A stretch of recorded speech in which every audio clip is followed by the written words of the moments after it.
শুরু হলো নতুন আরবি বছর। আরবি বছরের প্রথম মাসটি হচ্ছে মহরম।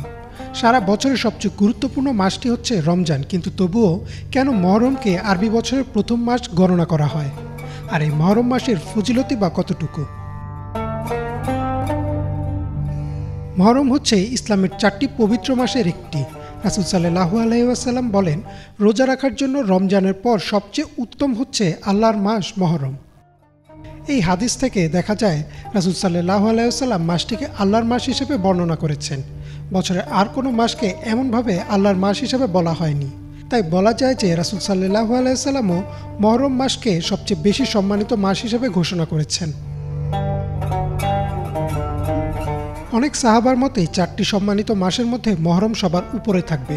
এখানে একটা বিষয় পরিষ্কার করা উচিত যে বছরের সবচেয়ে সম্মানিত মাস রমজান, কারণ এ মাসেই কোরআন নাজিল হয়। কিন্তু রমজান মাস 4টি পবিত্রতম মাসের অন্তর্ভুক্ত নয়। মাস 4টি হচ্ছে জিলকদ, জিলহজ, মুহররম ও রজব।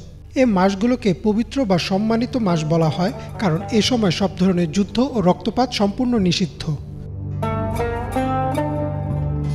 রাসূল সাল্লাল্লাহু আলাইহি ওয়াসাল্লামের পৃথিবী থেকে বিদায় নেওয়ার 8 থেকে 10 বছর পর প্রথম হিজরি ক্যালেন্ডার চালু করেন উমর ইবনে খাত্তাব রাদিয়াল্লাহু তাআলা আনহু।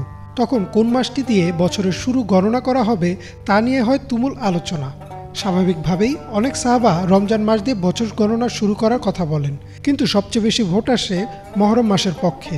তখন উমর রাদিয়াল্লাহু তাআলা আনহু এই প্রস্তাবে রাজি হয়ে বলেন, যেহেতু মহরম হজের ঠিক পরের মাস, তাহলে হজের পর একটা নতুন শুরু হিসেবে মহরম মাস থেকেই বছর গণনা করা হোক। মহরম মাসের সবচেয়ে গুরুত্বপূর্ণ ইবাদত হচ্ছে রোজা রাখা।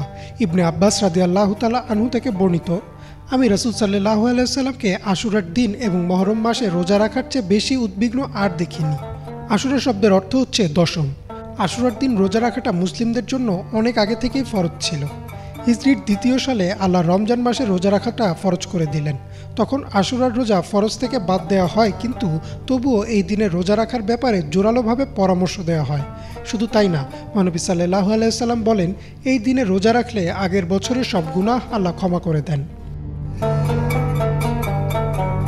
মহরমের 10 তারিখ ইসলামের ইতিহাসে অত্যন্ত গুরুত্বপূর্ণ একটি দিন। এই দিনে আল্লাহ ফিরাউনের হাত থেকে মুসা আলাইহিস সালামকে রক্ষা করেছিলেন এবং সমুদ্র 2 ভাগ হয়েছিল। এই দিনেই নূহ আলাইহিস সালামের নৌকা জুদি পর্বতে এসে থেমেছিল। এই দিনে ইউনুস আলাইহিস সালামকে আল্লাহ মাছের পেট থেকে উদ্ধার করেছিলেন। এই দিনেই ঈসা আলাইহিস সালামের জন্ম হয় এবং তাকে আসমানে তুলে নেওয়া হয়, এবং এই দিনেই ইব্রাহিম আলাইহিস সালামের জন্ম হয়। মুসলিমদের কাছে আশুরার আরও একটি গুরুত্ব হচ্ছে এই দিনেই ইমাম হুসেন রাদিয়াল্লাহু তাআলা আনহু কারবালার প্রান্তরে শহীদ হন। এছাড়াও অনেক বর্ণনা মতে মহরমের 10 তারিখ শুক্রবারই ইসরাফিল আলাইহিস সালাম সিংহায় ফু দিবেন আর কিয়ামত সংগঠিত হবে। তবে এই বর্ণনা কোরআনের আয়াত বা কোনো সহিহ হাদিস দ্বারা প্রমাণিত নয়। মহান আল্লাহ যেন আমাদের এই মাসে রোজা রাখার তৌফিক দেন এবং আমাদের আগের বছরের সকল গুনাহ ক্ষমা করে দেন। ইমরান মাহমুদ, বাংলা ভিশন।